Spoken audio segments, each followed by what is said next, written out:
Everyone, मैं उत्तम चौहान आप सभी का आपके YouTube चैनल में स्वागत करता हूं। देखिए, कल का जो हमारा टॉपिक था डाइजेस्टिव सिस्टम, उसका पार्ट 1 कंप्लीट तो नहीं हुआ था। मैं कंप्लीट नहीं कहूँगा क्योंकि उसके अंदर कुछ टेक्निकल एरर की वजह से कुछ चीज़ें बच गई थी। मैंने वो वीडियो तो कंप्लीट कर दी थी, लेकिन उसके अंदर कुछ ना कुछ टेक्निकल एरर आ गए थे। तो अपन कल जो है टिथ के ऊपर थे, टिथ जो है बात कर रहे थे, तो उनके बारे में अपन देख लेते हैं। टिथ, दांत, ठीक है। तो 4 टाइप्स ऑफ टीथ से अपन जो स्टार्ट करेंगे इस लेक्चर को। 4 टाइप के जो आपके दांत थी, वहां पर मैं आपको दोबारा ही बता देता हूँ। 4 टाइप ऑफ जो आपका जो टीथ फॉर्मूला था, टीथ फॉर्मूले के अकॉर्डिंग था 2 1 2 3 21 23 के अकॉर्डिंग आपका जो था, जो टीथ जो उनको कितने प्रकार से बांटा गया बेटा, 4 टाइप्स के अंदर बांटा गया है। और ये जो 4 टाइप्स जो है इनको करेंगे। देखिए, इनके अंदर मैंने आपको संरचना भी बनाई थी। उसके अंदर ये जो 2 आगे वाले हैं जिनको स्माइली टीथ बोलते हैं, उनको बोलते हैं इंसीजर। क्या बोलते हैं बेटा? इंसीजर बोलते हैं। इंसीजर को हिंदी में बोलते हैं कृंत नक बोलते हैं, ठीक है। और उसके बाद एक नुकीले दांत होते हैं जिनकी संख्या कितनी होती है? वैसे तो 1 होती है और कुल कितनी होती है? 4 होती है। तो इनको बोलते हैं कैनाइन। क्या बोलते हैं भाई? कैनाइन। इनको बोलते हैं रंध नक बोलते हैं। क्या बोलते हैं भाई? रंध नक बोलते हैं। एक होते हैं, उसके बाद आपको जाड़ कहते हैं, जो जो आपकी 2 होती हैं जिनको बोलते हैं प्री मोलर, और एक होती है आपकी मोलर, जो लास्ट में 3 होती है, ठीक है। ये टिथ फॉर्मूले के अकॉर्डिंग था। मैंने ये ऐसे करके आपको जा बनाया था। उस जा को जो है 4 भागों में विभाजित कर दिया था, ऊपर वाली जा, नीचे वाली जा, ठीक है। तो ऊपर वाली जो थी उसके अंदर ऐसे करके 2 स्माइली टिथ दिख रहे थे, उनको अपन क्या बोलते हैं? इंसिजर बोलते हैं। एक जो नुकीला दांत दिख रहा था उसको क्या बोलते हैं? कैनाइन बोलते हैं। उसके बाद ऐसे करके ऐसे संरचना थी एम के टाइप में, उसको अपन प्रीमोलर बोलते हैं। मोलर के अंदर आपको 3 वो ले लेने हैं, 1 2 3 1 2 3, ठीक है। ये आपके क्या थे भाई? मोलर थे, जिनको आप विजडम टीथ भी बोलते हैं। यहां पर मैं लिख ही देता हूं, wisdom wisdom teeth. Wisdom teeth या हिंदी में इनको अक्कल जाड़ बोलते हैं। क्या बोलते हैं भाई? अक्कल जाड़ बोलते हैं। ये आए तो आए, ना भी आए, समझ रहे हो? किसी को आए तो आए, ना भी आए, ठीक है। तो अब देखो, यहां से क्वेश्चन कैसे पूछा जाएगा। क्वेश्चन पहले तो यही पूछ लिया जाएगा कि जो आपका जो वयस्क व्यक्ति जो होता है उसका जो होता है टिथ फॉर्मूला क्या होता है, तो आप कह दोगे 21 23, ठीक है। उसके बाद आपसे पूछ सकता है कितने प्रकार के दांत होते हैं, तो 4 प्रकार के। उससे पूछ सकता है इंसिजर जो होते हैं उनकी देखिए संरचना से क्वेश्चन नहीं पूछ सकता। अगर पूछे तो इनकी बिल्कुल यू के आकार की संरचना होती है, इनकी इंसिजर की, ठीक है। इनका कार्य क्या होता है? देखो, यू के आकार के होते हैं तो इनका कार्य होता है काटने का। क्या करने का? काटने का। तो पहले तो मैं बताता हूँ इंसिजर की संख्या कितनी होती है? 2, लेकिन ये एक जामी है। ये ऐसे करके कितनी बनी हुई है? 4। एक इधर, एक इधर, एक नीचे, एक इस साइड नीचे, ठीक है। तो 4 है। तो इनकी संख्या कितनी हो जाएगी? 2 गुणा में 4 कहने का मतलब टोटल इंसिजर कितने हो जाएंगे? 8। तो आपसे नंबर पूछेगा इंसिजर की कुल संख्या कितनी होती है, तो आपको कितनी बतानी है? 8। कैनाइन की पूछे तो कितनी बतानी है? 4। 4 गुणा मतलब 1 गुणा में 4। प्रीमोलर की पूछे तो आपको 8 बतानी है, और मोलर की पूछे तो आपको क्या बतानी है? 12 बतानी है। अगर आप जोड़ देखोगे इसका 16 16 और 4 आपका 20 20 और 12 32, टोटल का टोटल कितना हो जाएगा? 32 हो जाएगा। इंसिजर का कार्य क्या था? काटने का कार्य है। इनका कार्य क्या है? काटने का। किसी भी चीज को बाइट करने का इंसिजर का कार्य है। किसी भी चीज को फाड़ने का कार्य। आपसे क्वेश्चन पूछा जाएगा कि कौन सा दांत, किस प्रकार का दांत जो है फाड़ने का कार्य करता है, तो कौन सा करता है? कैनाइन करता है। काटने का कौन सा करता है? इंसिजर करता है। प्रीमोलर जो है आपको चबाने का करता है। ये मोटे टुकड़ों में चबाएगा, ये पतले टुकड़ों में चबाएगा। तो इन दोनों का कार्य जो क्या आपका चबाने का कार्य इन दोनों का है, चबाने का, ठीक है। आपसे यहां से क्वेश्चन देखो ये पूछ सकता है, ये जो होते हैं मोलर टिप्स जो होते हैं, ये कितने वर्ष के बाद आते हैं? एक बार क्वेश्चन पूछा गया था। तो विजडम टिप्स जो है 18 वर्ष के बाद आते हैं, वर्ष के बाद आते हैं। और ये 18 वर्ष के बाद आए तो आए, ना भी आए, ठीक है। इसलिए जरूरी नहीं होता कि ये हो। इसीलिए ना कई बार अपन जब देखते हैं ना, तो 32 ऑप्शन में नहीं होता, 28 को अपन क्या मानते हैं? आंसर मानते हैं, ठीक है। तो वैसे तो 32 होते हैं, लेकिन ये 4 जो होती है, लास्ट वाली जो जाड़ जो होती है, ये आपके नहीं पाई जाती, इनको अक्कल जाड़ बोलते हैं, ठीक है। अब देखो, यहां पर मैं बात करता हूं काटने का, फाड़ने का और चबाने का, ठीक है। अब यहां से क्वेश्चन एक टाइप से और पूछ लेता है। क्या पूछ लेता है? कई बार ये पूछ लेता है कि हाथी का दांत किस प्रकार का दांत होता है। जो हाथी आपने देखा होगा,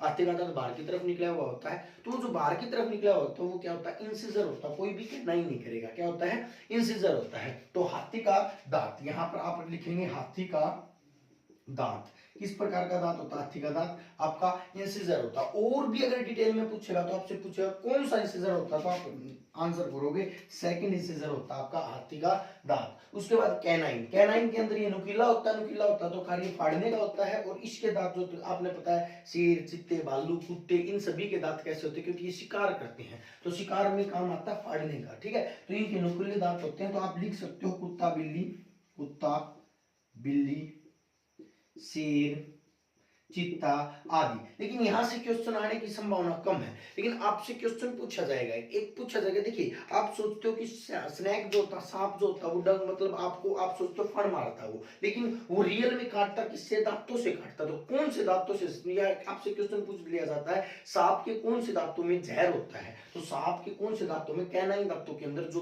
दो आपको डंक लगते हैं उनको क्या कहते हैं? अपन कैनाइन बोलते हैं। तो आपसे पूछ लिया जाता है फंक ऑफ स्नेक। देखिए सांप के दांत नहीं होते, दांत को फंक बोलते हैं, ये भी बात आप याद रखना। ये एक एग्जाम में पूछ लिया गया था, फंक ऑफ स्नेक किस प्रकार के टीथ हैं? तो किस प्रकार के टीथ हैं? कैनाइन टीथ हैं। क्लियर भी? ये आपको मैंने कल करवाया था, फिर उसके बाद मैंने बता दिया है। क्लियर भी? आपको समझ में आ गया होगा, क्वेश्चन कैसे बनते पता चल गया होगा। अब मैं बात करता हूं एक स्ट्रक्चर से बहुत क्वेश्चन आ रहे हैं। देखिए हरियाणा के अंदर टीथ के स्ट्रक्चर से क्वेश्चन आ रहे हैं, थोड़ा मैं स्ट्रक्चर बता देता हूं आपको इसके बारे में, ठीक है। डेंटिस्ट, देखिए आपको पता ही होगा दांतों के जो डॉक्टर जो होता है उसको डेंटिस्ट बोलते हैं। डेंट रूट वर्ड जो होता है वो किसका होता है? आपके दांतों का होता है। अगर आपसे कोई कहे कि दांतों का अध्ययन क्या कहलाता है तो आप क्या कहोगे? डेंटोलॉजी। क्या कहेंगे? डेंटोलॉजी। उसी डॉक्टर को क्या कहते हैं? डेंटोलॉजिस्ट, ठीक है। तो ये बात आप याद रखना, ठीक है, डेंटिस्ट, ठीक है। अब देखो, अब मैं बात करता हूं कि स्ट्रक्चर ऑफ टीथ। देखो जब आप टीथ को बाहर से देखोगे तो ऐसे करके आपको कोई भी एक संरचना है, ठीक है, ऐसी कोई भी मिल रही है, ठीक है। तो ये जो बाहर जो आपको संरचना दिख रही है इसके ऊपर एक लेयर पाई जाती है, दांतों के ऊपर एक लेयर पाई जाती है, परत पाई जाती है। इस परत को मैं नाम देता हूं आपकी, ये होती है इनामल लेयर। क्या नाम होती है इसका? Enamel layer. क्या नेम होती है? इनामल लेयर होती है। दांतों के ऊपर जो परत पाई जाती है उसको क्या बोलते हैं? इनामल लेयर बोलते हैं, ठीक है। दांतों के ऊपर परत पाई जाती है। मैंने ये नहीं कहा कि ये दांतों का भाग होता है, ये दांत का भाग नहीं होता। पहला तो इनामल लेयर के बारे में 2-3 पॉइंट आपको याद कर लेने हैं। पहली बात तो ये दांत का भाग नहीं होता, दांत का भाग नहीं होता। ये दांत के ऊपर एक परत पाई जाती है जिसको क्या बोलते हैं? एनामल लेयर बोलते हैं। शरीर का सबसे कठोर भाग है, शरीर का सबसे कठोर भाग है, कठोर भाग। देखिए मैंने यहाँ पर भाग बोला, भाग का मतलब part. The hardest part of our body is enamel layer. लेकिन अगर आपसे क्वेश्चन पूछे कि hardest bone of our body क्या है, शरीर की सबसे मजबूत हड्डी कौन है, तो हड्डी आपकी एनामल लेयर नहीं होगी। एनामल लेयर कोई हड्डी नहीं है, ठीक है, नहीं, ये टीथ का हिस्सा, ये एक परत है, ठीक है। तो अगर आपसे हड्डी पूछे मजबूत तो उसका आंसर दोगे आप मैंडिबल, जिसको आप बोलते हो जबड़े की हड्डी। वो अलग बात है। हरियाणा के अंदर जबड़ी की हड्डी को ऐसे ही तोड़ देते हैं, मुक्के लागेंगे, जाड़ा पोगाना भी सुना होगा आपने, ठीक है,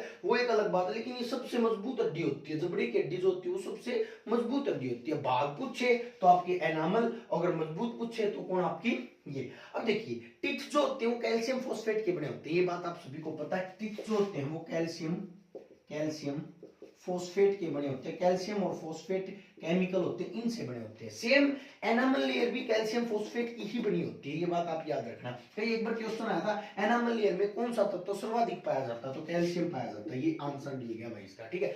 लेकिन एक बार क्वेश्चन आया कि दांतों की मजबूती किसकी वजह से? एनामल। तो दांतों की मजबूती या एनामल की मजबूती किसकी वजह से होती है? देखिए सबसे ज्यादा पाया जाता कैल्शियम है, लेकिन किस तत्वों की वजह से मजबूत होती हैं, तो वो याद रखना, वो होता आपका फ्लोरीन। कौन होता भाई? फ्लोरीन। तो याद रखना दांतों की मजबूती मैं यहाँ पर लिख रहा हूं मजबूती, ठीक है। दांतों की मजबूती जो होती है वो एनामल किसकी वजह से होती है? आपकी फ्लोरीन की वजह से होती है। एक क्वेश्चन आता है, एक क्वेश्चन, एक बीमारी होती है जिस बीमारी का नाम है डिके ऑफ टीथ, दांतों का क्षय हो जाना। तो दांतों का क्षय हो जाना किसकी कमी से होता है? फ्लोरीन की कमी से। और दांतों का पीला पड़ जाना भी किसकी वजह से होता है? फ्लोरीन की वजह से। ये बात याद रखना। कहीं आप ये सोचो ब्रश से घिसने से कोई मतलब किसी के व्हाइट हो जाएंगे टीथ, ये ऐसा नहीं है। जो दांत जो होते हैं वो पीले पड़ जाते हैं किसकी वजह से? फ्लोरीन की वजह से, ठीक है। ये बात याद रखना। दांतों में मजबूती भी किसकी वजह से आती है? फ्लोरीन। केमिकल कौन सा ज्यादा पाया जाता है, एलिमेंट कौन सा ज्यादा पाया जाता है?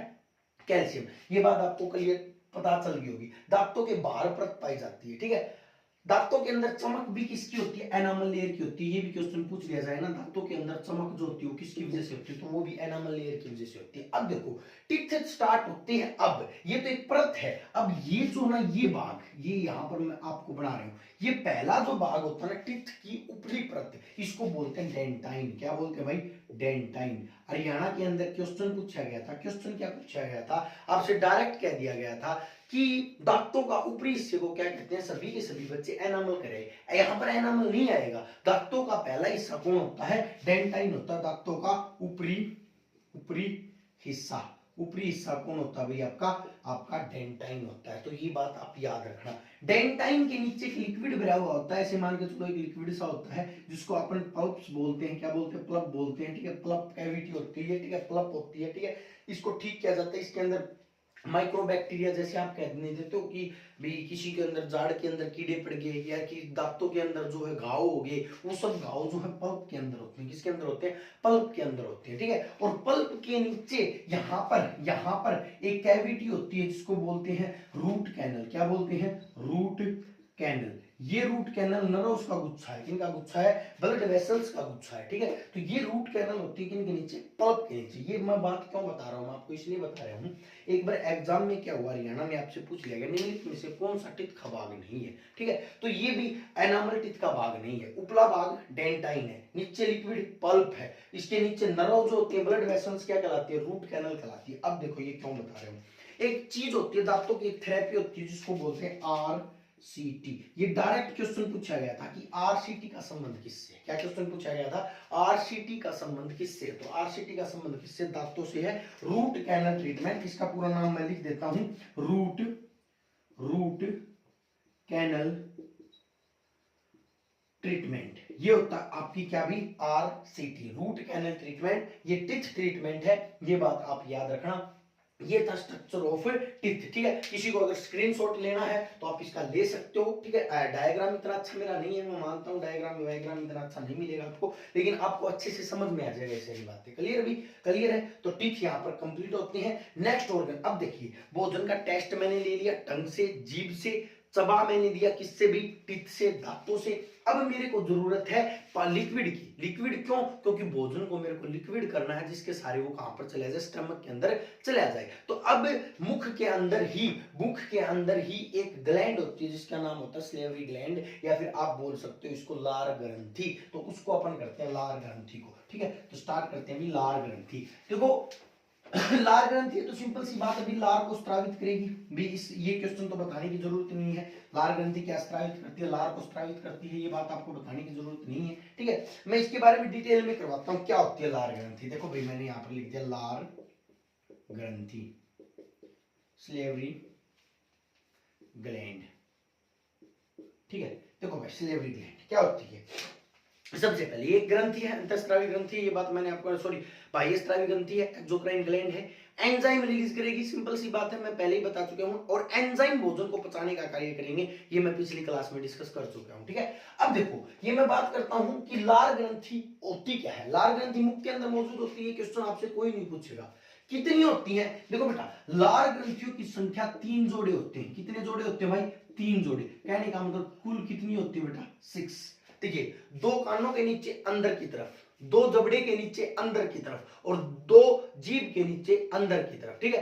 कानों के नीचे, जबड़ों के नीचे, और 2 आपकी जीभ के नीचे। तो ये बात याद रखना, लार ग्रंथि जो होती है वो कितनी होती है, 3 जोड़ी होती है, कुल 6 होती है। 6 की मैंने क्या बता दी, इसकी अवस्थिति बता दी, कहां कहां पर मौजूद होते हैं। अब देखो भाई सिंपल सी बात है, लार ग्रंथि है तो लार का स्त्रावण करेगी, बोलो आया ना, किसका स्त्रावण करेगी भाई, लार का स्त्रावण करेगी। सिंपल सी बात है भाई, कोई भी ग्रंथि है तो किसका स्त्रावण करेगी, वो भी लार का स्त्रावण करेगी। अब ये जो लार जो है, लार का जो स्त्रावण करती है, कौन करती है, लार ग्रंथि करती है। इसके अंदर लगभग 90% तो होता भाई पानी। क्वेश्चन एक बार आया था कि लार के अंदर कितना पानी होता है। सिंपल सी बात है भी, भोजन को लिक्विड करना है तो पानी की जरूरत पड़ेगी, ठीक है। ये जो पूरी की पूरी लार जो होती है उसका पीएच मान जो होता है 6.8 पीएच मान होता है। ये भी बात आप ये याद रखना, एसिडिक नेचर की होती है लार। क्यों, क्योंकि बेसिक 7 से ऊपर होता है, ये 6.8 होती है। एक बात याद रखना, लार वेरी करती है, 6.4 भी मिल जाएगा कई बुक में। मैं इसके ऊपर डिस्कस नहीं करूंगा आपके लिए, क्योंकि जितनी भी आपके शरीर के अंदर जितनी भी चीजें सभी वेरी करती हैं। कभी कुछ दिखाएंगे आपको गलत नहीं होती है, सब ठीक होती है। 6.4 से 6.8 आप याद कर सकते हो। ये एसिडिक नेचर की होती है, क्वेश्चन आया था एक बार, लार एसिडिक नेचर की होती है 6.8। पानी कितना होता है भाई 90%। इसके अंदर एंजाइम स्रावित करती है। अब देखिए 10% बच गए एंजाइम, एक तो सबसे इंपॉर्टेंट एंजाइम, देखिए सब मैं यहां पर लिख देता हूं एंजाइम। एंजाइम के अंदर दो एंजाइम स्रावित करती है, लार के अंदर दो एंजाइम पाए जाते हैं। एक तो आपका पाया जाता है टाइलिन, क्या नाम दिया मैंने भाई, एक तो नाम दिया मैंने आपको टाइलिन, एक दिया लाइसोसोम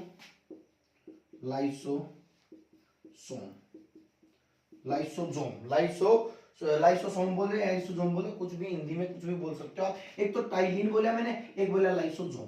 दो प्रकार के एंजाइम पाए जाते हैं लार के अंदर। पहला क्वेश्चन तो आपको क्लियर हो गया होगा। अब इनकी ये जो सिंपल सी बात है, एंजाइम का कार्य क्या था, मैंने आपको बताया था एंजाइम का कार्य पाचन करना। क्या करना भाई, पाचन करना। और ये भी मैं बता देता हूं, एंजाइम प्रोटीन होती है, क्वेश्चन आया था अभी अभी फीमेल कांस्टेबल का एग्जाम हुआ था, तो उसमें पूछा गया था प्राकृतिक रूप से होते हैं भाई प्रोटीन। ये भी बात आप याद रखना, इन नेचुरल फॉर्म, नेचुरल में होते हैं ये आपके क्या भाई, आपके एंजाइम होते हैं प्रोटीन। अगर आपसे केमिकली पूछे ना तो ये कैटालिस्ट होते हैं। क्या होते हैं भाई, कैटालिस्ट होते हैं उत्प्रेरक। क्या होते हैं भाई उत्प्रेरक, मैं बता देता हूं, जो रिएक्शन को तेज कर दे, ये तो पाचन की रिएक्शन को क्या कर देते हैं एंजाइम, तेज कर देते हैं। अब देखिए टाइलिन क्या करेगा, सिंपल सी बात है, लार में कौन सा एंजाइम पाया जाता है, टाइलिन में बराबर के क्वेश्चन पूछा जाता था आदम जमाने में, ठीक है। अब देखो थोड़ा एडवांस में चलो, टाइलिन करेगा क्या, ये भोजन का पाचन करेगा। जो मैंने भोजन खाया था वो स्टार्च की फॉर्म में खाया था। किस फॉर्म में खाया था, स्टार्च की फॉर्म में। तो ये टाइलिन क्या करेगा, स्टार्च को डाइसैकेराइड स्टार्च को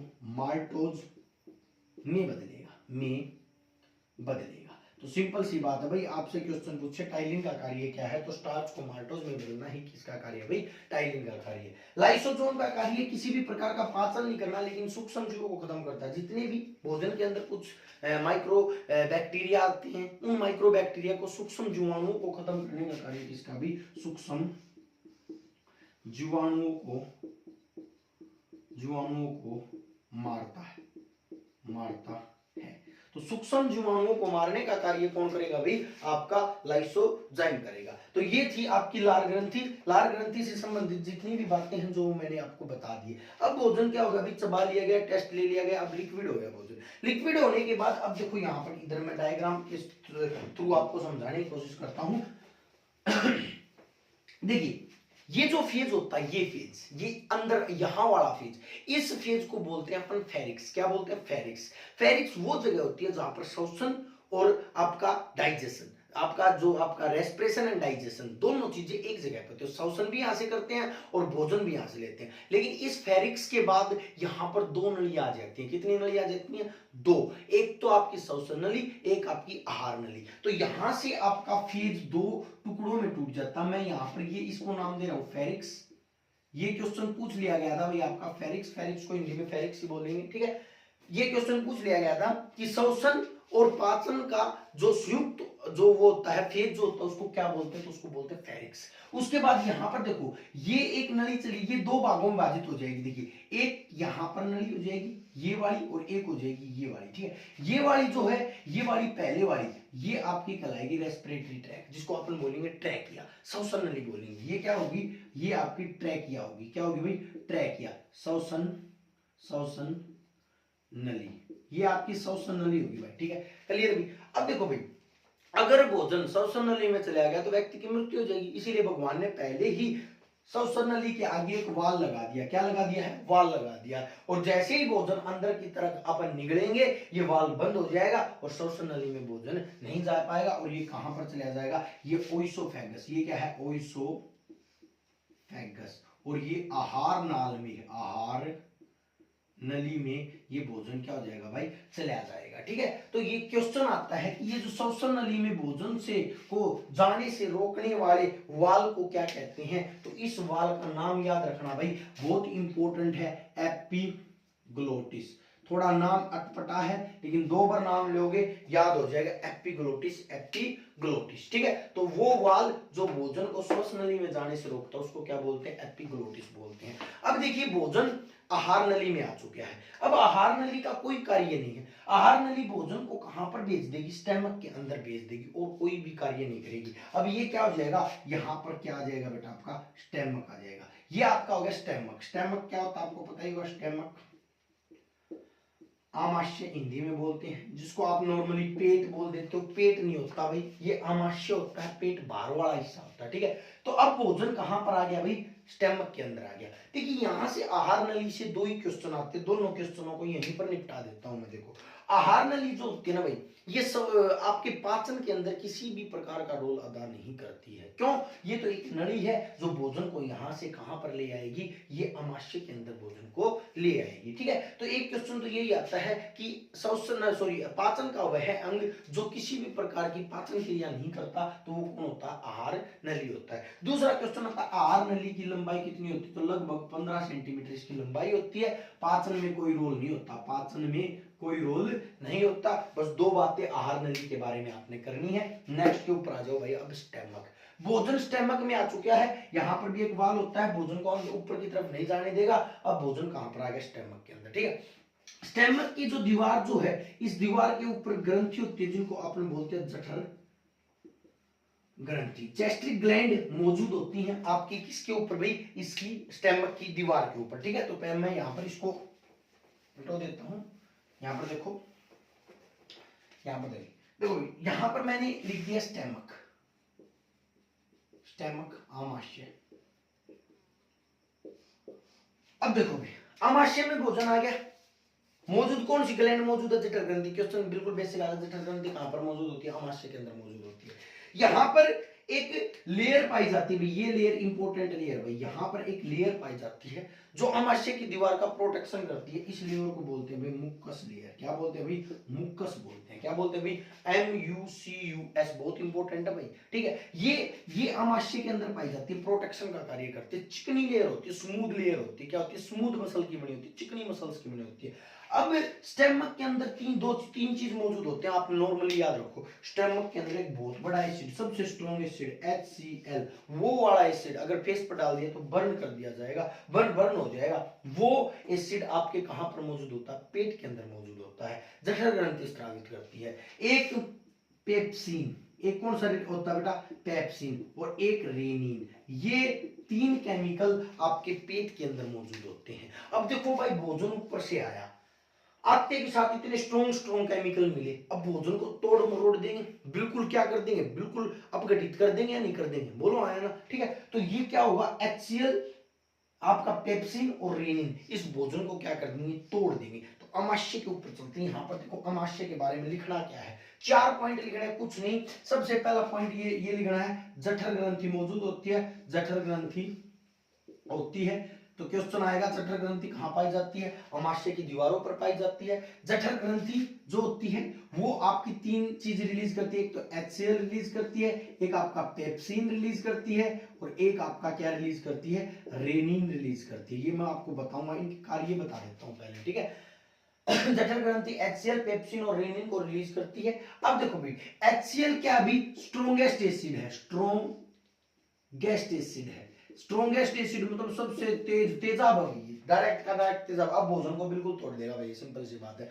कुछ भी बैक्टीरिया सेक्टेरिया आएगा, सभी चीजों को मार देगा, कौन, HCl, ठीक है। अब पेप्सिन, अब पेप्सिन, देखो एक बात तो आपके मन में क्वेश्चन आया होगा, नहीं आया तो मैं आपको बता देता हूँ। इतना स्ट्रॉन्ग एसिड इस पेट की दीवार को क्यों नहीं, मतलब कुछ नुकसान नहीं पहुंचाता, क्यों नहीं पहुंचाता, ये क्वेश्चन आ जाता है। क्योंकि मुकस लेयर का बना होता है, और मुकस लेयर मैंने अभी अभी आपको बताई है, ये स्मूथ मसल की बनी होती है। स्मूथ का मतलब होता है चिकनी मसल की बनी होती है, और चिकनी मसल की बनी होने की वजह से HCl इसके ऊपर किसी भी प्रकार का प्रभाव नहीं दे पाता। तो आपसे डायरेक्ट ये क्वेश्चन पूछ लिया जाता है कि HCl पेट की दीवारों को कोई भी नुकसान नहीं पहुंचाता, क्यों, तो किसकी वजह से, मुकस की वजह से। किसकी वजह से, मुकस की वजह से, ठीक है। अब देखो भाई, इधर HCl स्ट्रॉन्गेस्ट एसिड है, भोजन को तोड़ मरोड़ देगा, ठीक है। पेप्सिन, पै से याद रखो, पैप से याद रखो, प्रोटीन। भोजन के अंदर जो प्रोटीन मौजूद है उसको पचाता कौन भाई, पेप्सिन।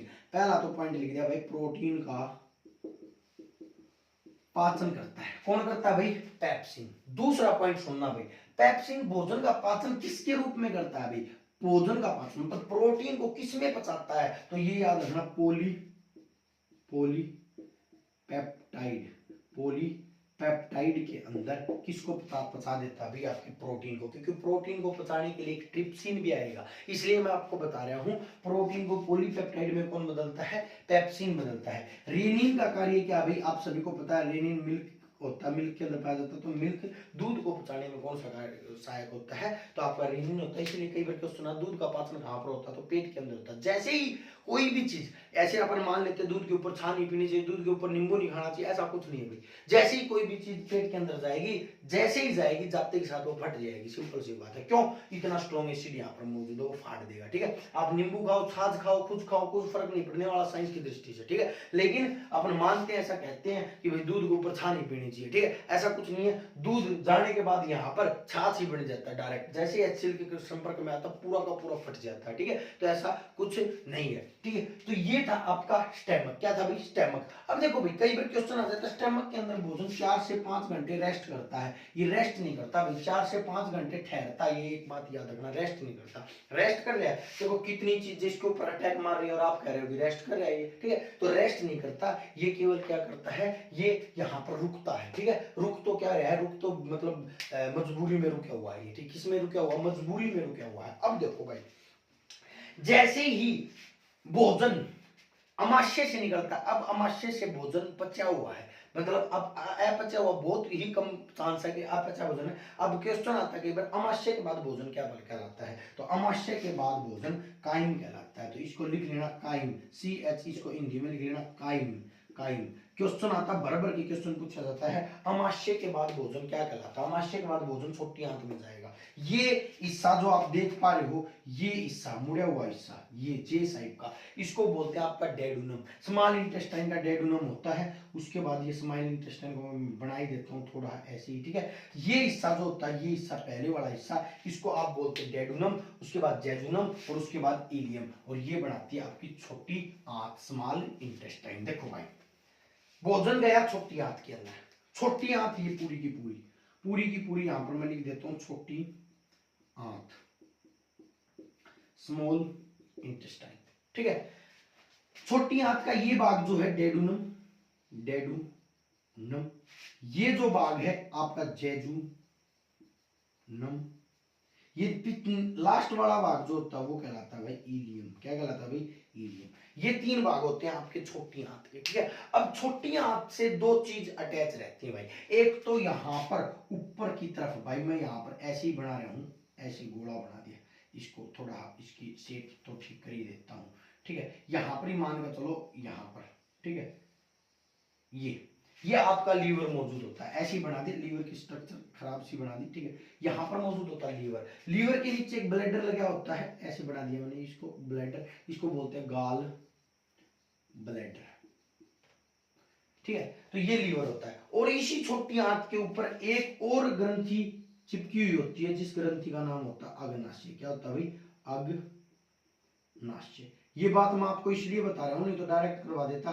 क्या आता है, हरियाणा बिल्कुल डिटेल से क्वेश्चन पूछ लेता, आपसे पूछ लेगा लीवर किस अंग के साथ अटैच होता है, छोटी आंत के साथ, अग्नाशय किस अंग के साथ अटैच होता है, छोटी आंत के साथ अटैच होता है। ठीक है, अब देखो भाई, लीवर को करेंगे, सबसे पहले लीवर को करेंगे, उसके बाद अग्नाशय को करेंगे, फिर स्मॉल इंटेस्टाइन को करेंगे। ठीक है, तो देखो भाई, लीवर यहां पर अटैच, सबसे इंपॉर्टेंट ऑर्गन है भाई, ये मान के चलो शरीर का सबसे इंपॉर्टेंट ऑर्गन लीवर है। ठीक है, क्यों, क्योंकि भाई लीवर जितने भी जहरीले पदार्थ आपके शरीर में, आप कुछ भी शराब वराब पीते हो, कुछ भी जहर भी पी लोगे ना, तो लीवर एक बार कोशिश करेगा कि उस जहर को खत्म कर दे। ठीक है, कहने का मतलब ये बहुत ही मतलब आपके शरीर के लिए इंपॉर्टेंट ऑर्गन है, आपके शरीर का अंगरक्षक, आपके शरीर का ये कह सकते हो सोल्जर है, बॉडीगार्ड है। ठीक है, क्या करेगा, जैसे कि आपने जहर खाया, जैसे ही जहर खाओगे, जहर यहाँ पर आएगा, आने के बाद लीवर क्या करेगा, उस जहर को खत्म करने की कोशिश करेगा। ठीक है, कई बार क्या होगा, खत्म करने के चक्कर में खुद भी खत्म हो जाए। जैसे आपने सुना होगा, कोई शराब भी है, बहुत ज्यादा शराब पीता है, पीता रहेगा, लीवर उसको खत्म करता रहेगा, शराब के जहर को खत्म करता रहेगा, कौन, लीवर। लेकिन एक टाइम ऐसा आएगा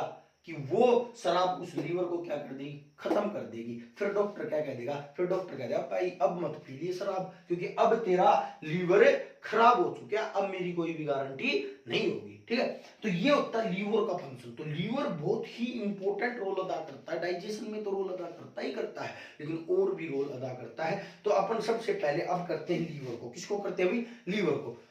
अब देखो भी लीवर के बारे में सबसे पहले तो लीवर एक ग्रंथि है, ग्लैंड है। लीवर एक क्या भी ग्लैंड है। तो मैं स्टार्ट करता हूँ लीवर से ही, यहाँ पर लिख देता हूँ मैं लीवर को।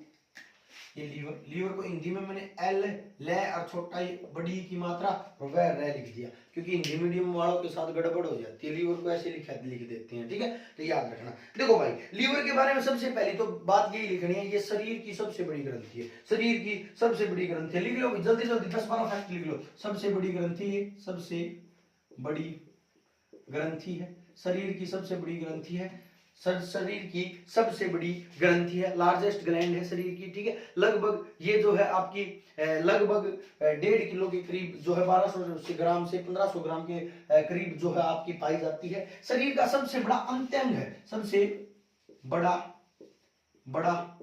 अंत्य अंग है। अब ये अंत्यांग क्या होता है? इंटरनल ऑर्गन का मतलब शरीर के अंदर जो होता है उसको बोलते हैं इंटरनल ऑर्गन, ठीक है। बाह्य ऑर्गन में तो स्किन है, बाह्य ऑर्गन में तो स्किन है, स्किन सबसे बड़ा है, लेकिन इंटरनल ऑर्गन में कौन है? लीवर सबसे बड़ा ऑर्गन है, ठीक है। अब देखो लीवर के रूट वर्ड, लीवर का एक रूट वर्ड होता है जिसको बोलते हैं हेप्ट, ठीक है। क्या बोलते हैं? हेप्ट, ठीक है। तो ये लीवर जो होता है एप्ट, रूट वर्ड याद रखना किसका भी? लीवर का है। लीवर जो होता है एप्टिक मसल्स का बना होता है, मसल्स का बना होता है। ये हरियाणा में क्वेश्चन पूछा गया था, लीवर किन मसल्स का बना होता है? एप्टिक मसल का बना होता है। लीवर के अध्ययन को एप्टोलॉजी कहते हैं, लीवर के डॉक्टर को एप्टोलॉजिस्ट बोलते हैं। ये बात याद रखना। लीवर का रूट वर्ड है हेप्ट, ठीक है। एप्ट से ही आप याद रखना, एप्ट जितना भी है वर्ड किससे आ जाएगा भी? लीवर से आ जाएगा। हेप्टिक, हेप्टोलॉजी, हेप्टिस्ट, ठीक है। ये सभी के सभी आपके कौन है? लीवर है, ठीक है। अब देखो भाई लीवर के बारे में और मैं बातें लीवर के बारे में बता देता हूं। देखो लीवर जो होता है आपके शरीर का ये ऑर्गन है। अब देखो लीवर और क्या करता है, मैंने यहाँ पर लिख दिया जहर को खत्म करता है, लिख देता हूँ ये जहर को खत्म करता है। कॉमन लैंग्वेज में लिख दिया मैंने, जहर को खत्म करता है। जहर को खत्म कैसे करता है? सुनना मेरी बात। जहर होता है अमोनिया की फॉर्म में। जहर किसकी फॉर्म में होता है? अमोनिया की फॉर्म में। तो अमोनिया की फॉर्म में होता है, तो अमोनिया जहर ही होता है डायरेक्ट, और अमोनिया को किस में बदल देता है? यूरिया में बदल देता है। अमोनिया को यूरिया में बदल देता है, अमोनिया को यूरिया में बदल देता है, ठीक है। तो जहर को खत्म कर दिया या नहीं कर दिया? लेकिन कई बार क्वेश्चन आ जाता है, कई बार क्वेश्चन क्या देता है आपसे, ऐसे क्वेश्चन पूछ लिया जाता है कि ज्यादा शराब पीने से कौन सा अंग खराब हो जाता है? तो कौन सा अंग खराब हो जाता है? लीवर। ज्यादा मेडिसिन खाने से भी कौन सा अंग खराब हो जाता है? लीवर। क्यों? क्योंकि सभी शराब में, मेडिसिन में, कुछ भी ड्रग्स लोगे सभी के अंदर क्या होती है? टॉक्सिसिटी होती है। अब टॉक्सिसिटी को कौन खत्म करेगा? लीवर। भाई कभी न कभी ये खुद भी खत्म होगा, तो लिख लेना शराब दवाइयां ज्यादा लिख लिया, ज्यादा शराब दवाइयां आदि खाने पीने से लीवर क्या हो जाएगा भाई? लीवर खराब हो जाएगा। क्या हो जाएगा भाई? लीवर खराब हो जाएगा। ये बात याद रखना। ज्यादा शराब पीने से आपका लीवर जो होगा वो क्या हो जाएगा भाई? खराब हो जाएगा, ठीक है भाई। उसके बाद देखिए लीवर और भी इंपॉर्टेंट रोल अदा करता है। ये तो रोल अदा करता ही करता है, लेकिन और भी देखो भाई, एक क्वेश्चन और भी याद रखना, ये भक्षक ऑर्गन है। देखो भक्षक क्या होता है? भक्षक ऑर्गन है।